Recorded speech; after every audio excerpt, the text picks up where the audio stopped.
मेरे प्यारे प्यारे विद्यार्थियों, आप सभी लोगों को एक साथ नमस्कार। मैं प्रताप बहादुर, आप देख रहे हैं भास्कर 10 PM चैनल।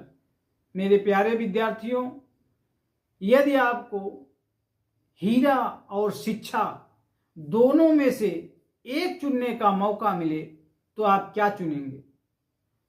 तो जो लालची होंगे और बुद्धिहीन होंगे वह हीरे की तरफ लपकेंगे, लेकिन जो बुद्धिमान होंगे, समझदार होंगे, वह शिक्षा को चुनेंगे। शिक्षा जीने की कला सिखाती है और अशिक्षा से मनुष्य का जीवन दुखमय हो जाता है। हम लोगों को एमपी घूमने का सुनहरा मौका मिला। जब हम लोग वहां गए तो देखे कि शिक्षा के लिए, स्वास्थ्य के लिए 50 किलोमीटर दूर जाना पड़ता है, जिसके कारण वहाँ बहुत अधिक अशिक्षा है और गरीबी है। इतनी गरीबी और इतनी अशिक्षा है कि शब्दों द्वारा बयां नहीं किया जा सकता। उसकी एक झलक आप देख करके खुद समझ सकते हैं। बने हुए हैं। एमपीआई का है। हाँ, वही डिवाइड करता है उस जगह को रास्ता। वो आगे है क्या? वो नहीं पड़ेगा।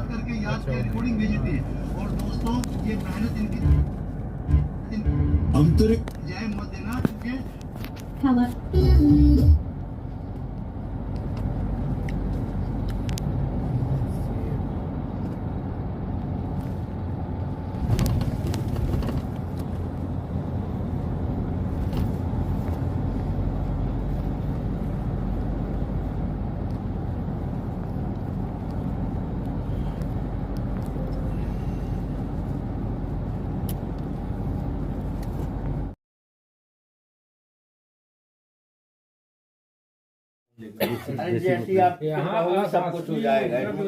सब साथी हो गए। वही जो भैया करते उसी सर्टिफिकेट आप भी थे। जब आपने सर्टिफिकेट आप भी थे, हम भी सब कुछ कर सकते हैं। लेकिन वो ठीक है। अभी अपना हम मध्य प्रदेश के बरसोभा गांव में आए हैं। एक गांव के प्रधान का जो है मकान है। आप देखें कितना विशाल मकान बनाया गया है और घर के सामने ये चबूतरा है और इनका मकान देखिए यहाँ से इस तरह से बड़ा बना हुआ है। ये देखिए इस तरह से, और ये पुराना कुआं पड़ा हुआ है, इसमें जो है मोटर लगी हुई है। हम लोग ताल गांव घूमने आए हैं। यहाँ के घर आप देखिए किस तरह से बने हुए हैं। देखिए इस तालाब में सिंघाड़ा बना है और इसी तालाब के कारण शायद इस गांव को तालाब गांव कहते हैं। आप देख रहे होंगे किस तरह से मकान जीर्ण शीर्ण हैं और ये जो स्कॉर्पियो दिखाई देती है, इससे ही से हम लोग यहाँ घूमने आए हैं। ये जो है ये नल है। नल आधा घंटा चलाने पर खराब हो जाता है। आधा घंटा चलाने से थोड़ा बहुत पानी गिरता है। अच्छा, अगर ये खराब हो जाता है तो कितने दिन में बनता हो है? ही जाता खराब तो 15 दिन तक नहीं बनता। तालाब का पानी पीना पड़ता है। किस तालाब का पानी? तालाब का ये सामने लगा हुआ। देखिए इसी में जानवर आज सब कुछ इसमें दवाई भी डालता है 10-10 दिन में बरगुआ। अच्छा, तब भी पानी पी रहे उसका कहाँ जाएंगी? बताइए, इसमें सिंघाड़ा डाला गया है और कितना दवा डाली जाती है, चारों तरफ घास फूस है, फिर भी जो है ये जो है इन्हीं का पानी पीना पड़ता है।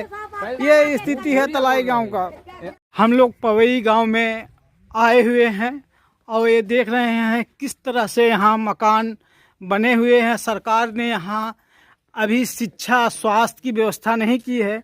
अगर ये लोग शिक्षा स्वास्थ्य रोजगार की व्यवस्था नहीं करते तो यहाँ किस तरह से है आप देख रहे हैं। खुद समझ सकते हैं कि सरकार ने किसी चीज़ की कोई सुविधा मुहैया नहीं कराई है और किस तरह से लोग जीते हैं। हम बता नहीं सकते कि कितने कष्टमय लोगों का जीवन है।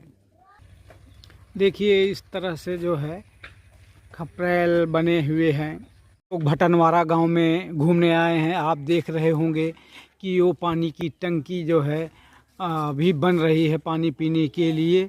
और इससे पहले जो थे यहाँ के लोग सब, ये कुआं बना है जिस पे हम खड़े हैं, इससे पानी पीते थे। और फिर नगर निगम आने से इस तरह से जो है ये नल की व्यवस्था की गई है। आप देख रहे हैं किस तरह से खपरेल मकान बने हुए हैं और जीर्ण शीर्ण की अवस्था में हैं। और ये खंभा देखिए, खंभा में किस तरह से जो है तार ही तार लगा दिए गए हैं। और इस तरह से आप देखिए कि कई घर के सामने ऐसे चबूतरा बना है। इन चबूतरों पर लोग जो है इस तरह बैठ करके पंचायत करते हैं इस तरह से। और घर के सामने ही पशु इस तरह से बांध दिए जाते हैं जिसको आप देख पा रहे हैं। और इसी पे सब्जी आदि की खेती लगी रहती है। हम लोग इसी कार से जो है इन गांव का दौरा करने आए हुए हैं। आप देखिए पीछे पूरा गांव दिखाई दे रहा है किस तरह से खपरेल मकान बने हैं। सारे मकान खपरेल है।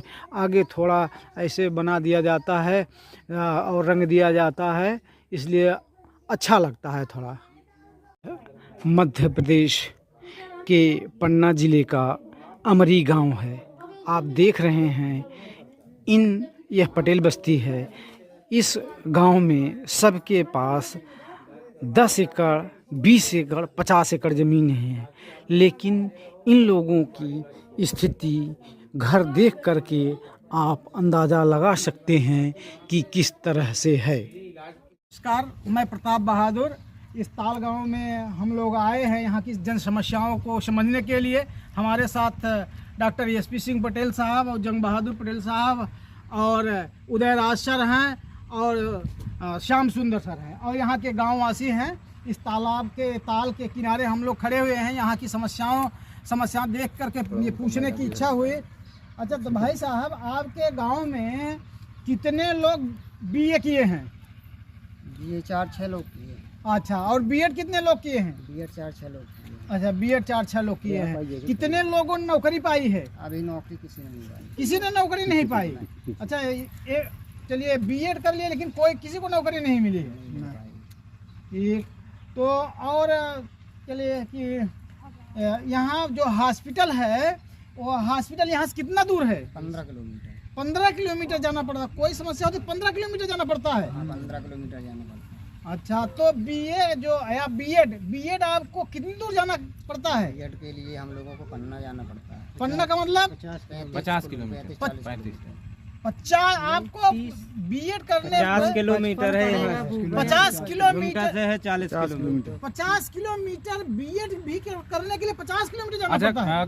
कोई बच्ची भी यहाँ से B.Ed की है या MA वगैरह की है कि नहीं? नहीं, हमारे यहाँ से कोई बच्ची नहीं। जैसे जो है बहन बेटियों को बच्चा होता है तो ऑपरेशन की समस्या होती है, नहीं तो बहुत दिक्कत हो जाती है। इस पर लोग आते, तो इसके लिए आप कितनी दूर जाते हैं? गुन्नौर 50 किलोमीटर जाते हैं। गुन्नौर 15 अच्छा, किलोमीटर। गुन्नौर जाते हैं। गुन्नौर तो मतलब इतनी समस्या, न शिक्षा की व्यवस्था है, न स्वास्थ्य की व्यवस्था है, न नौकरी की व्यवस्था है। हाँ? नहीं सर, कोई व्यवस्था नहीं। इसलिए कोई व्यवस्था नहीं है यहाँ। बहुत सिंचाई खाद पानी। सिंचाई, आप अच्छा, बताएं खेती बाड़ी के बारे में कुछ। खेती बाड़ी में का है, अपना यही खेती पाती कर रहे हैं। और का है हाँ, समय से बिजली मिल रही है पूरी? नहीं, बहुत कम। कितने घंटे बिजली मिलती है आपको? मिलती है हमको 4 से 8 घंटा। 4 से 8 घंटे। खाद वगैरह सरकारी खाद मिल जाती है समय से? नहीं मिलती। आपके फसल का दाम मिल जाता है ठीक से? नहीं मिलता है। नहीं मिलता। अच्छा, खाद जो मिलती है वो ओरिजिनल मिल जाती है कि नहीं मिलती? नकली नहीं मिलती। बानियों की धंधे वालों की खरीदते हैं, नहीं मिलती है। बताइए, नकली खाद मिलती है? मंडी पे कहते आती नहीं है खाद। अच्छा, आती भी नहीं, यहाँ आती नहीं है। हमको मंडी से मिलती है, हम नहीं जाने सर के कैसी है। कोई सरकारी कर्मचारी पूछने आता है कि नहीं यहाँ की क्या स्वास्थ्य की समस्या, क्या शिक्षा की समस्या? कभी कोई पूछने आया? कोई नहीं आता। और कोई समस्या बताना चाहोगे? आप ही नहीं आए, इतना पूछा हमसे, किसी ने नहीं पूछा आज तक। कोई नहीं पूछा। और कोई ऐसी समस्या जो लगता है कि सरकार को करना चाहिए समाधान उसका? अरे बच्चियों की शिक्षा की सबसे बड़ी समस्या है। बिटिया बिटिया जाओ, बिटिया जाओ तो आप बच्चियों की शिक्षा की सबसे बड़ी समस्या दिख रही है। पढ़ाई की बिटिया वजह आप से कितने तक पढ़ी हो? 10वीं तक। आप आगे आगे क्यों नहीं पढ़ी? आगे क्यों नहीं पढ़ी? स्कूल दूर था। अच्छा, स्कूल दूर था इसलिए नहीं पढ़ पाए। तो ये मेरे प्यारे विद्यार्थियों, आपने लोगों ने देखा कि हम लोगों ने अनगिनत गांवों का दौरा किए, जिसमें छोटे और बड़े सब लोग थे। यहाँ के अधिकांश लोगों के पास 30 एकड़, 40 एकड़, 50 एकड़ से अधिक ही जमीनें थी, लेकिन खान पान, रहन सहन, वेशभूषा, मकान, आवागमन की सुविधाएं किस तरह से थी आप समझ सकते हैं। यहाँ जितने लोगों के पास हम लोग गए, सबके यहाँ सिर्फ और सिर्फ सादा पानी पीने को मिला, पानी के साथ और कुछ न मिला। जबकि उत्तर प्रदेश में किसी के घर चले जाएं, मजदूर के भी घर चले जाएंगे तो 2 रुपए का पार्ले वाला बिस्कुट अवश्य मिल जाएगा। जबकि हम लोग मध्य प्रदेश के ऐसे समृद्धशाली जिले में गए थे जहां से हीरा निकलता है, अर्थात पन्ना जिले में गए थे, वहां की ये स्थिति है। तब आप समझ सकते हैं कि शिक्षा का कितना महत्वपूर्ण योगदान है मानव के विकास में। यदि आप शिक्षित हो जाते हैं, समृद्धशाली हो जाते हैं, तो ये एमपी जैसे जो गरीब क्षेत्र हैं, उनके विकास के लिए जी तोड़ मेहनत करिएगा। देश के विकास के लिए प्राणों की बाजी लगा दीजिएगा, क्योंकि काव्य की एक पंक्ति है कि दीन सबन को लखत हैं, दीन ही लखन कोय, जो रहीम दीन ही लखें, दीन बंधु सम होय। रहीमदास जी कहते हैं कि गरीब असहाय को कोई नहीं देखता, लेकिन जो गरीब असहाय को देखता है वह दीन बंधु अर्थात ईश्वर के समान हो जाता है। मानव सेवा ही सबसे बड़ा धर्म है। नमस्कार।